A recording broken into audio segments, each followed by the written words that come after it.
Hello， 大家好，我是天蓬大元帅。今天我们为大家带来一点好东西。什么好东西？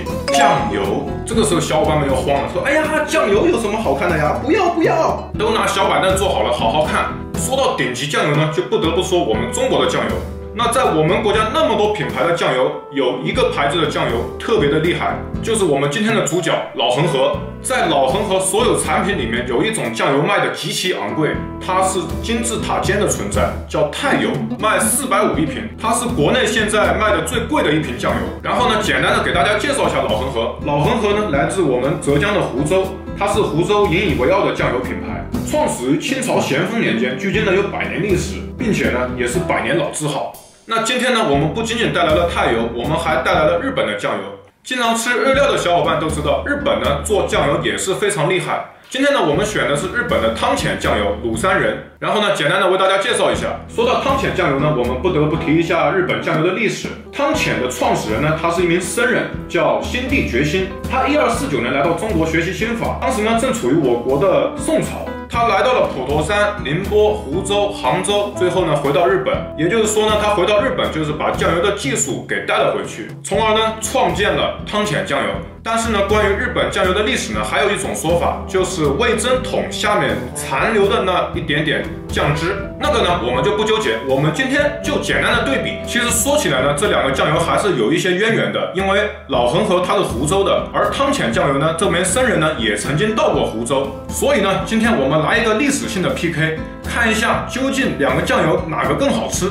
首先我们打开老恒河的包装，它的设计非常漂亮，第一感觉就是很尊贵。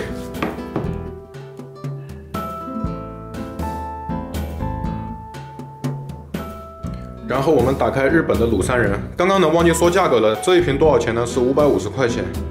2瓶酱油刚好买了1000块。汤浅的鲁山人呢系列就是汤浅的最高级别了。然后汤浅的鲁山人呢，它是200毫升的。按照容量算的话，鲁山人的价格还是比老恒河要贵一点，因为这个是200毫升的，老恒河呢是300毫升的。下面呢还送了一张汤浅酱油的一些介绍，上面都是写着日语，我也看不懂。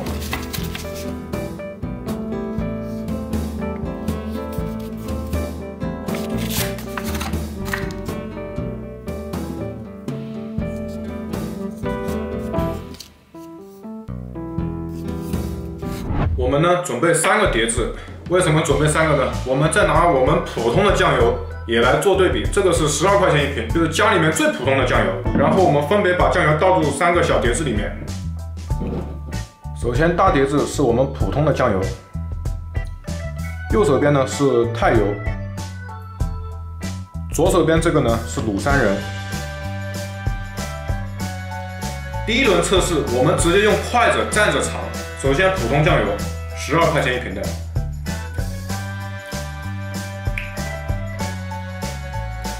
没什么特别，就是普通酱油的味道。来，450一瓶的老恒河泰油，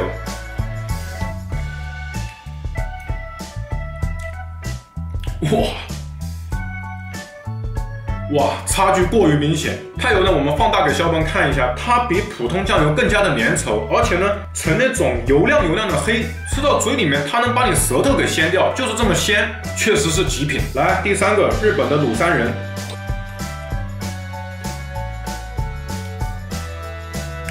说出来，小伙伴们可能不信，口味过于平庸。鲁山人的味道跟我们这个普通12块钱一瓶的酱油味道是差不多的，我混着试一下。讲道理，12块钱一瓶的还比它要好吃一些。鲁山人里面好像有一点那种清酒的味道在里面，确实没有12块钱的鲜。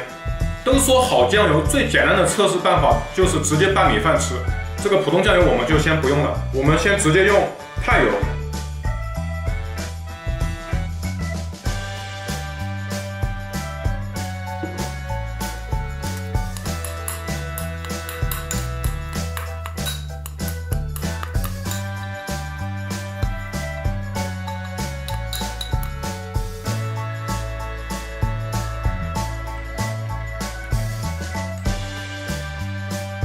首先你能吃出它比普通酱油更加的粘稠，而且呢会有一种淡淡的甜味在里面。总之非常好吃。如果说不用任何配菜，我直接用酱油拌饭，这一我们现在来测第2个汤浅的鲁山人。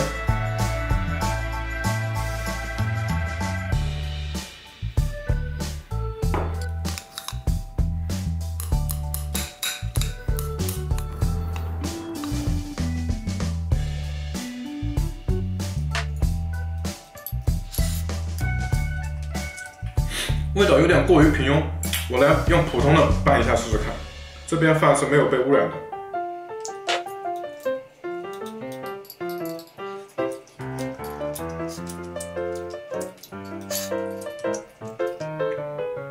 哇，翻车啊！讲道理，普通12块钱一瓶的酱油还比它鲜一些。这个就不对了呀，因为老恒河拌饭那种口味是有明显提升的，但是汤浅的鲁山人拌起来就是还没有普通酱油拌起来好吃，就这个，我操！来第2轮测试，我们煮个香，然后蘸着吃。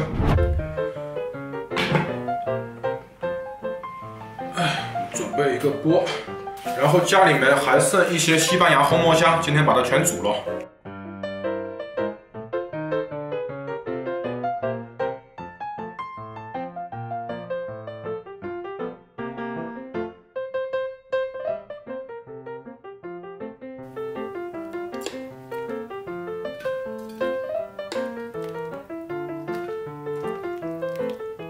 好啦，各位小伙伴，刚刚呢把西班牙红毛虾煮了一下，为什么不刺身呢？因为在冰箱冻得有点久了，现在家里面也没有什么食材了，小伙伴们将就一下，好吧？首先我们先蘸一下普通酱油，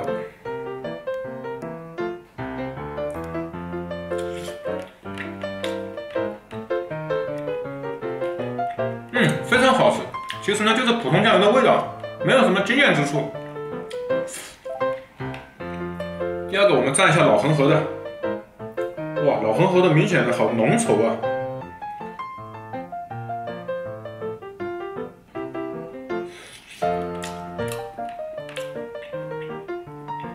哇，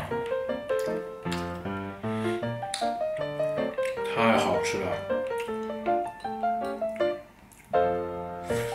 太鲜了吧！它真的已经不像普通酱油了，我觉得更像酱油加北京甜面酱的结合体。对。第3个汤浅的鲁山人，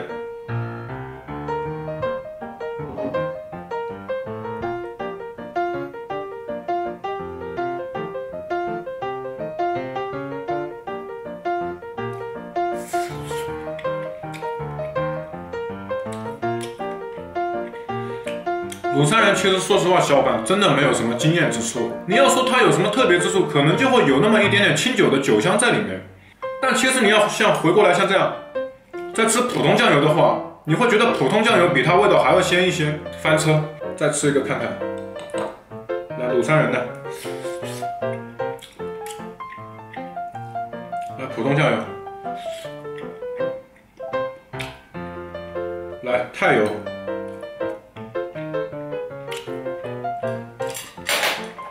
OK， 小伙伴们有结果了。已经不用对比了，我们老恒河的太油碾压式的胜利了。相对来说，汤浅的鲁山人呢，让我感觉到非常的失望。怎么说呢？可能每个人口味都不同。我自己呢测下来感觉呢，老恒河的太油给我的惊喜是非常非常大的。也就是说，从来没有吃过酱油是这种味道的。好了，本期视频就到这里，我是天蓬大元帅，那我们下期再见。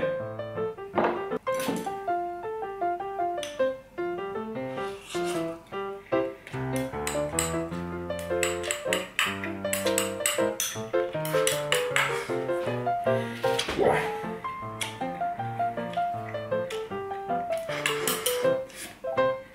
太油拌饭太好吃了。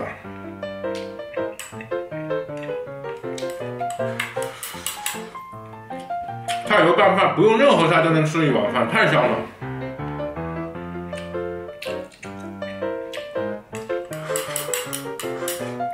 太油饭，